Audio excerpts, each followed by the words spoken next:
Assalamualaikum warahmatullahi wabarakatuh. Waalaikumsalam warahmatullahi wabarakatuh. Alhamdulillahilladzi ja'ala as-sawma li awliyaihi junnah wa fataha lahum bihi abwabal jannah. Allahumma salli wa sallim wa karim wa atim ala tabibi qulubina wa qudwatina wa maulana Muhammadin qaidil khalqi wa mumahhidis sunnah wa ala alihi wa ashabihi dhawil uqul dhawil ara'i thaqibah al-murjahinnah. Amma ba'du, qala Allah ta'ala fi muhkami tanzilih wa huwa asdaqul qailin. A'udzu billahi minasy syaithanir rajim. Bismillahirrahmanirrahim. Ya bani Adam qad anzalna 'alaikum libasan yuwari sawatikum wa risha wa libasut taqwa dzalika khair dzalika min ayatillahi la'allahum yadzakkarun. Shadaqallah wa shadaqa rasul. Yang terhormat Ketua DKM Masjid Jami Al-Jihad Bapak Letkol Popon, mohon maaf apabila ada kesalahan dalam penyebutan gelar. Kemudian yang terhormat Akhina Fillah Sayyidil Habib Syarif Al-Habib Nagib bin Muhsin bin Idrus Al-Habib, nata'anallahu fi dunia hayatih wa nafa'ana bi'ulumi. Kemudian guru kami Ustaz Haji Tanwir, alhamdulillah guru-guru kita doakan semua sesepuh orang tua yang hadir dalam keadaan sehat walafiat, sehingga bisa terus membersamai kita di majelis ini, menuntut ilmunya, sholat jamaahnya, sholat jum'ahnya, semua kegiatan-kegiatan amaliyah di masjid ini. Amin amin ya rabbal alamin. Alhamdulillah, segala puji bagi Allah Subhanahu wa ta'ala. Pada Ahad pertama di bulan suci Ramadan, bulan yang kita tunggu-tunggu sejak 3 bulan yang lalu, yang mungkin kita udah lupa kali doanya. Iya, tahu-tahu Allah kabulin aja. Alhamdulillah, kita doa tuh tiap hari, Allahumma barik lana fi Rajab wa Sya'ban wa ballighna Ramadan, Rajab, Abi, Sya'ban, terus begitu sampai alhamdulillah kita ditakdirkan oleh Allah udah sehat walafiat dalam rangka ibadah. Alhamdulillah. Karena kalau kita ingat-ingat aja, saya mau tanya nih, kemarin pada ziarah kubur nggak? Ziarah kubur nggak? Alhamdulillah. Hah? Ziarah? Ngapain sih Ustaz ziarah? Bid'ah, nggak ada dasarnya. Siapa bilang? Siapa yang nyuruh ziarah itu siapa sih sebenarnya? Rasul sallallahu alaihi wa alihi wasallam.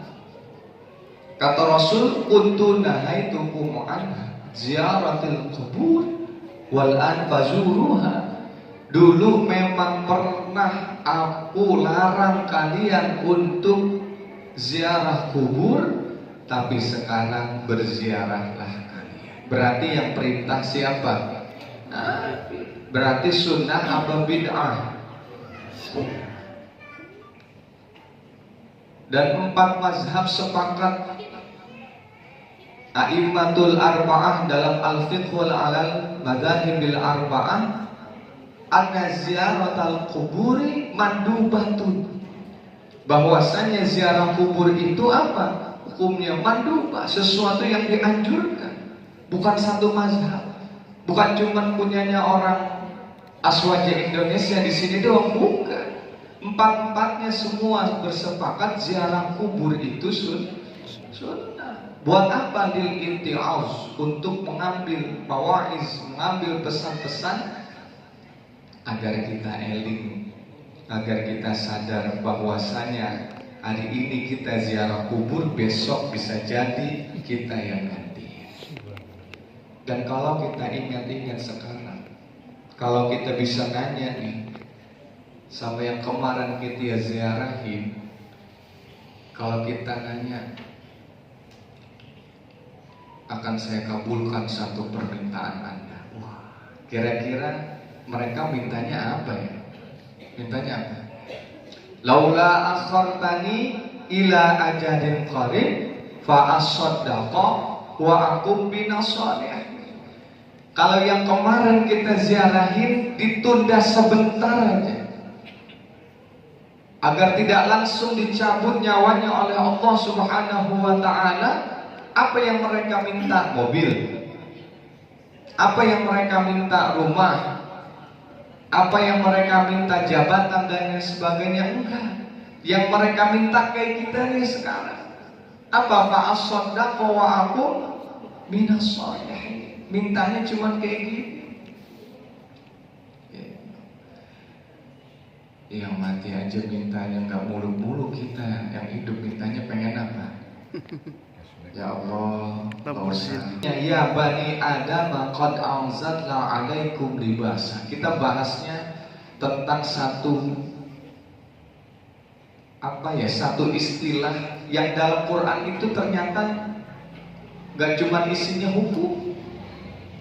Quran itu nggak cuma isinya mewajibin kita sholat, mewajibin zakat, apalagi yang kita tahu. Ada tentang perang, ada tentang kisos, ada tentang mencuri. Ternyata Quran itu kalau diurutkan ayat tentang hukum, ada ulama bilang itu nggak lebih dari 80 ayat.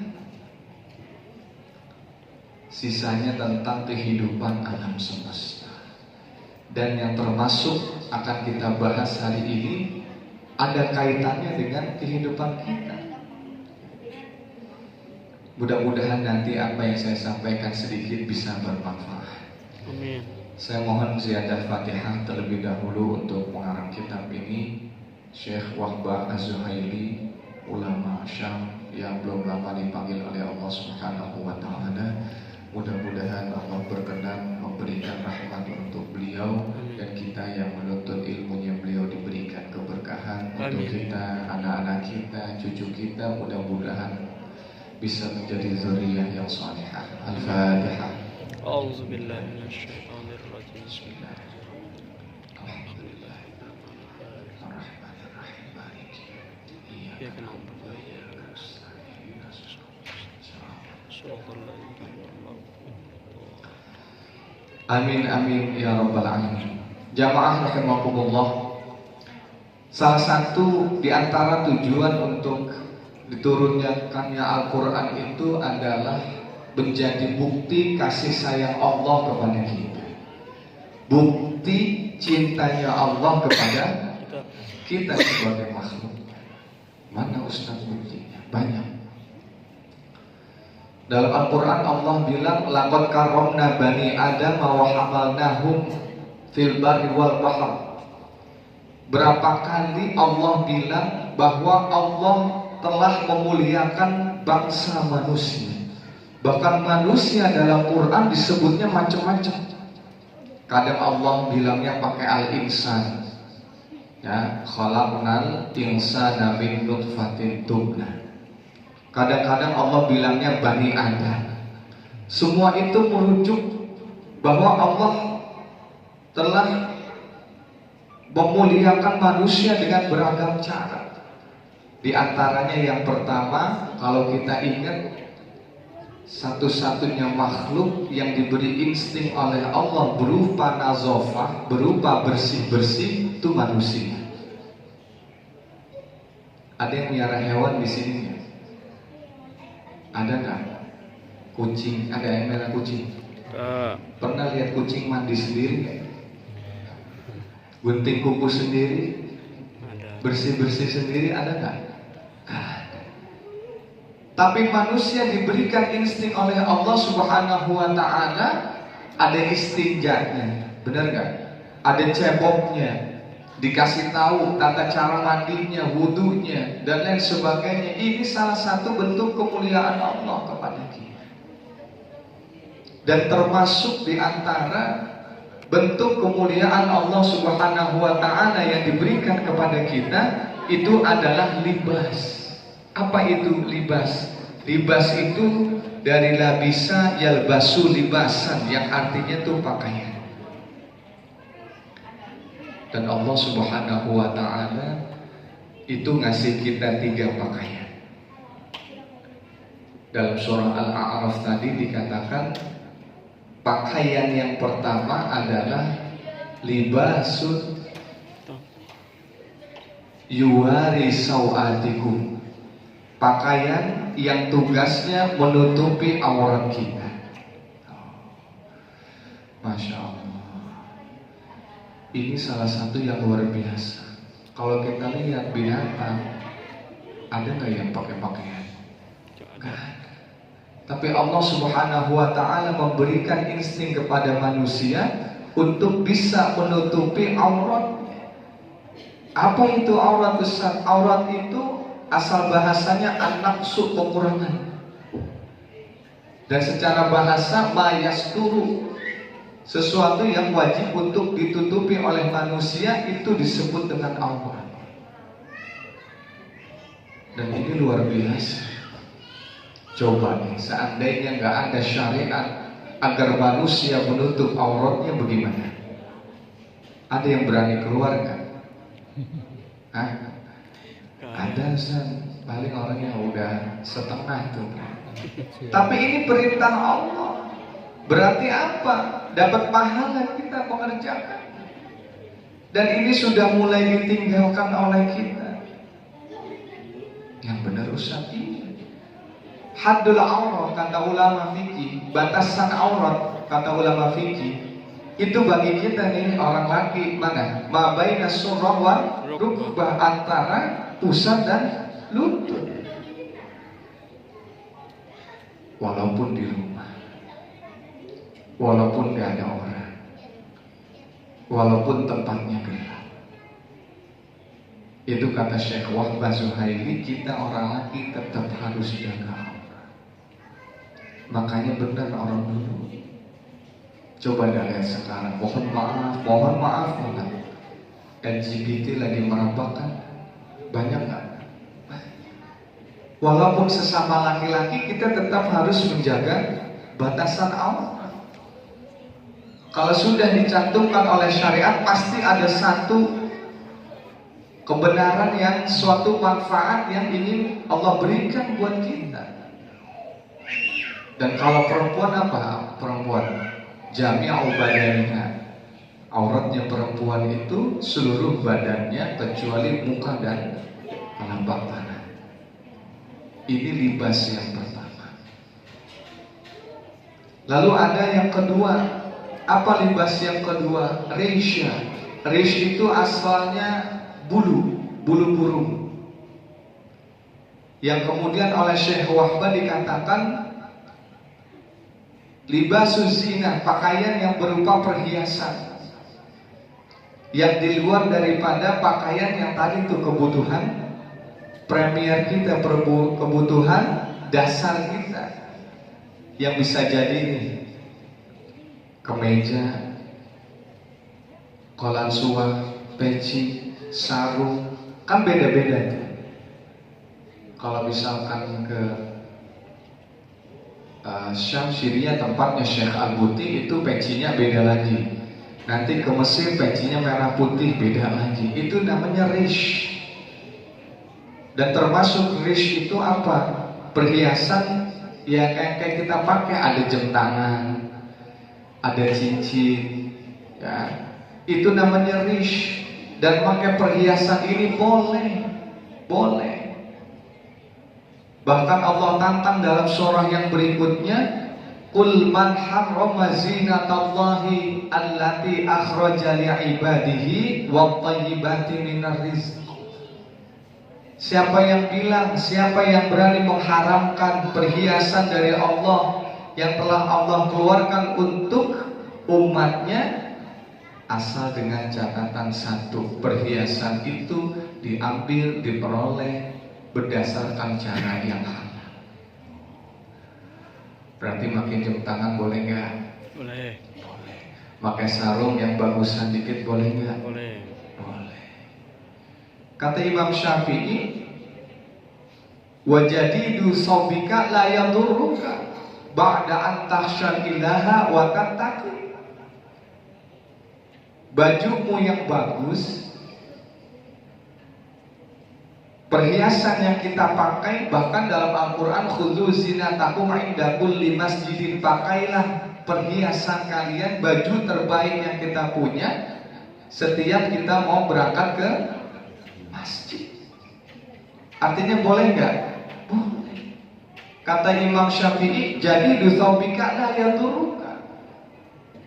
Bagusnya pakaian kamu itu tidak akan memudaratkanmu, tidak akan membahayakanmu ba'da'an takhshal ilaha, setelah engkau mempunyai rasa takut kepada Allah dan takwa. Kalau kondangan nih saya tanya nih, kalau kondangan pakai yang cakep apa pakai yang bulu? Paling bagus. Hah? Minyak wanginya kalau bisa yang mana? Yang goceng? Hah? Apa yang beli yang mahal di toko parfum yang mana? Kalau giliran ke masjid Jumatan, saya takut ria nih, saya takut sombong nih. Jangan kebulan. Jadi pakai sesuai dengan kemampuan yang kita punya, sesuai dengan rezeki yang Allah berikan. Jangan sampai lebaran bajunya mentereng, tapi pas Jumatan bajunya udah 3 tahun udah diganti-ganti. Nah, keliru. Dan itu boleh. Boleh. Bahkan kata Syekh Wahbah di sini, wa huwa mutabiqun li fitratil Islam. Memakai riasan, ini yang laki ada yang pakai cincin guys sini. Oh. Dia pakai cincin, kalau Habib Umar di sebelah sini boleh, di kelingking sebelah kiri. Boleh, boleh, boleh. Itu namanya rish, boleh. Kemudian ada yang terakhir namun yang lebih penting. Jadi kan ada kebutuhan primer, sekunder, ada tersier. Mana kebutuhan yang tersier di hadapan Allah? Kalau kita kan di dunia kebutuhan tersiernya apa? Mobil, rumah, apalagi?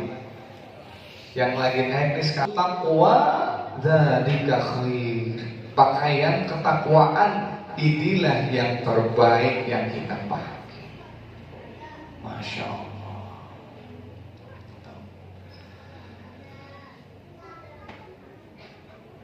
Jadi pakai pakaian yang kita punya, nutup aurat, ajarin anaknya, keturunannya, adik-adiknya, ponakannya, mau di rumah, apalagi kalau keluar rumah tutup aurat yang rapat. Kemudian silahkan mau pakai perhiasan. Kemudian jangan lupa dibasuh takwanya juga dipakai. Apa tuh dibasuh takwa? Ma yalbasuhul mu'minu min khasyatillah. Sesuatu yang dipakai oleh seorang mukmin yang membuktikan ketakutan dia kepada Allah Subhanahu wa ta'ala. Bahkan ulama tafsir lain mengatakan libasut takwa itu apa? Libasur ruh wal qalb, pakaian hati. Kadang-kadang ada orang pakaiannya compang-camping tapi hatinya bersih, masya Allah, ada nggak? Ada. Itu namanya libasut taqwa.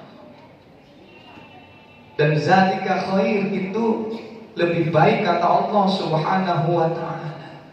Apalagi orang udah pakaiannya bersih, ada riasannya sesuai dengan kemampuannya, akhlaknya lagi baik, wah itu udah luar biasa.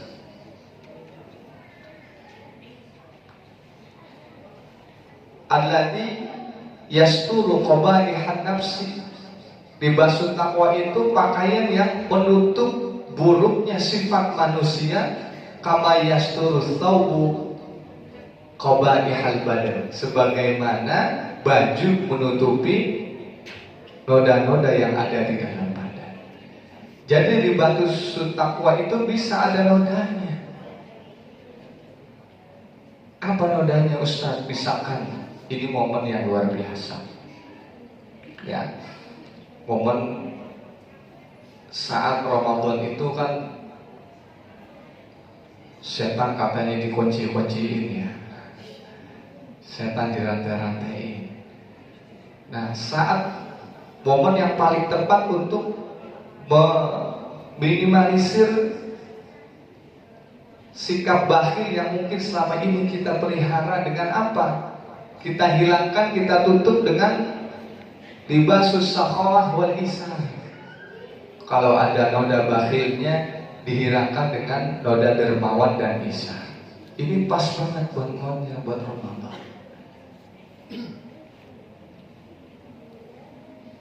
Tahu gak sikap isar itu apa? Isar itu mendahulukan kepentingan orang lain dibandingkan dengan kepentingan diri sendiri. Kalau kita ngantri di tempat belanja, kita tahu mungkin di belakang kita, walaupun belakangan kita nih, tapi ada ibu-ibu yang sedang hamil, kita khawatirkan nanti bisa lama, kasihan pegel, lalu kita dahulukan. Itu namanya isar. Dan ini di antara libasul taqwa yang Allah suka. Ada lagi apa?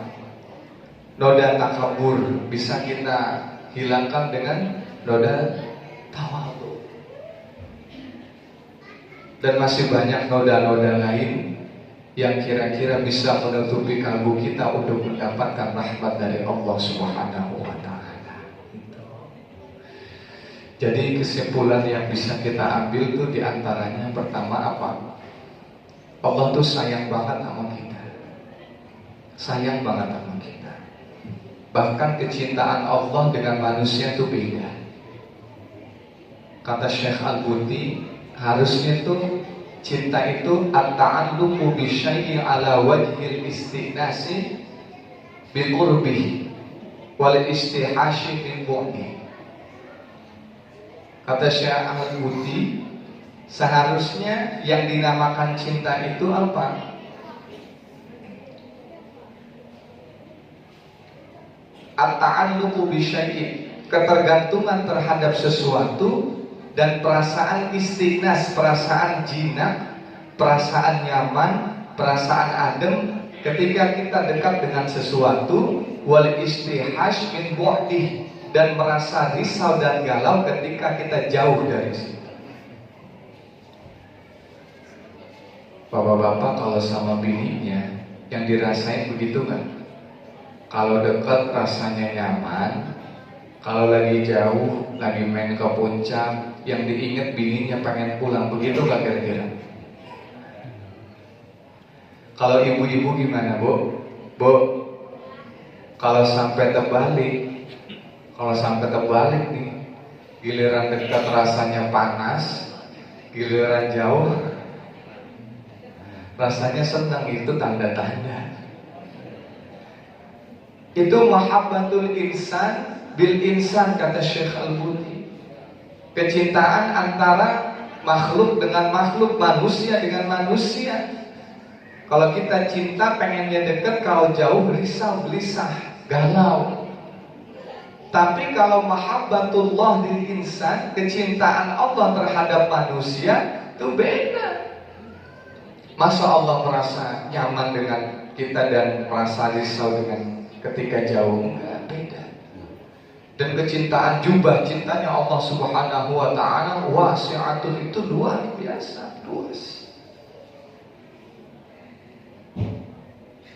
Ada nggak di sini yang gara-gara telat sembahyang subuh kemudian jatah sehatnya dikurangin langsung hari itu, ada nggak?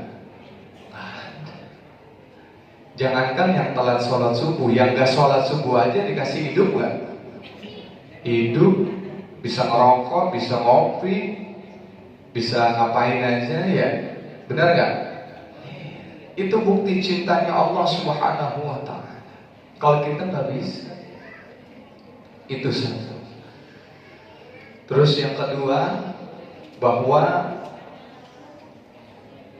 Quran ini, ya, saya ingin ada misi untuk mendekatkan masyarakat dengan Quran. Jangan cuma ceritain tentang surga dan neraka dalam Quran, karena dalam Quran itu luas. Quran itu luas. Ada tadi tuh tentang pakaian, padahal pakaian itu kan suatu yang kebutuhan darurat buat kita, kebutuhan utama. Tapi Al-Quran bahas itu. Padahal pakai perhiasan itu sudah tabiat manusia. Quran bahas itu.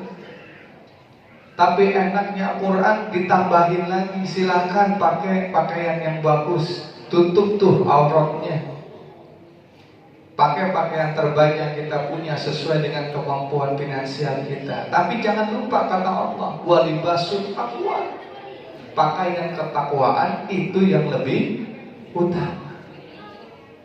Mau rapi banget kayak saya nih karena lagi ada acara aja, tapi kalau sama tetangga kanan kiri gak baik, tetap gak punya libasul taqwa. Nah, inilah mungkin sedikit yang bisa Al-Fakir sampaikan.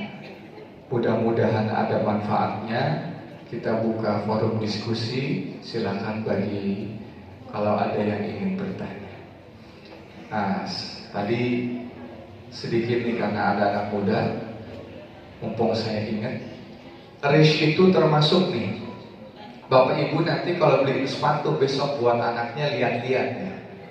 Karena ada sepatu dengan merek tertentu yang ternyata kulitnya dari daging babi. Masih banyak kulit yang lain, ya. Walaupun bagus katanya, kalau kita nggak cukup. Nah itu. Baik, silakan mungkin kalau ada yang ingin ditanyakan, kita buka forum diskusi, terutama tentang puasa yang tadi kami sampaikan tentang batasan aurat, ya. Walaupun kita orang laki di rumah, ada anak laki, nah termasuk main bola, iya. Kalau bisa, sekarang kan udah ada tuh, ya, dalemannya, stockingnya gitu. Kalau bapak-bapak main tenis meja, ya pakai celana panjang itu masih bisa. Silakan, Pak. Ya, silakan Pak Hadon. Yang mau saya tanyakan, pakaian untuk aurat itu dari umur berapa sampai umur berapa? Apakah nenek-nenek yang umur 90 tahun itu sudah masih menutup aurat? Terima kasih. Satu pertanyaan, silakan ada lagi. Cukup satu dulu ya kita bahas. Baik. Mahaddul aurah, apa batasan daripada aurah? Nah ini penting ya, agar kita tahu, karena kewajiban dari orang tua itu bukan cuma sekedar nyekolahin anak, tapi kewajiban dari orang tua memberikan nafkah lahir batin sekaligus ilmu tentang syariat-syariat Islam. Itu sebenarnya kewajibannya orang tua. Nah, yang saya baca dalam Al-Fiqhul Islami wa Adillatuh itu disebutkan bahwa untuk batasan aurat, ya, anak-anak yang sudah mulai akil balik itu sama seperti tadi, ya, baina surrah war rukbah, antara pusat dan lutut. Nah, kemudian untuk orang tua itu sama yang saya baca, jami'u badaniha illal wajh wal kaf, seluruh anggota tubuhnya kecuali bagian muka dan telapak tangan. Gitu. Walaupun nanti yang udah syuyukh itu, yang udah tua renta, itu ada yang mengatakan yang bagian yang biasa menampakkan perhiasan seperti bagian atas dan bawah itu boleh. Tapi saya mengambil yang lebih aman, jami'u badaniha illal wajh wal kaf, seluruh anggota tubuhnya kecuali muka dan telapak tangan. Itu ya. Ada lagi? Ya, silakan. Terkait dengan perhiasan itu tadi, kalau laki-laki kan yang menggunakan emas itu gimana? Ya, emas, kemudian baju sutra. Lalu bagaimana dengan katanya ada BH-nya sutra? Itu bukan sutra asli ya, bukan sutra asli. Kalau emas nggak boleh, kalau perak masih boleh, gitu. Bahkan kalau di kita itu sholat menggunakan pakaian yang dari barang yang haram, atau sholat menggunakan pakaian yang tidak boleh dipakai oleh laki-laki, misalkan sholatnya pakai sutra atau pakai emas, itu menurut kalangan Syafi'iyah itu tetap sah tapi haram. Itu sah tapi haram. Sedangkan menurut Imam Hanabilah, kalangan Hanabilah, kalau sholatnya fi ardin maksubatin, sholatnya di tanah yang gosok, dia belum izin dia sholat di tempat situ, atau dia menggunakan baju yang ternyata bajunya itu tidak didapatkan dengan cara yang haram, cara yang halal, maka sholatnya la tasihhu, enggak sah. Itu kata Imam Hambali.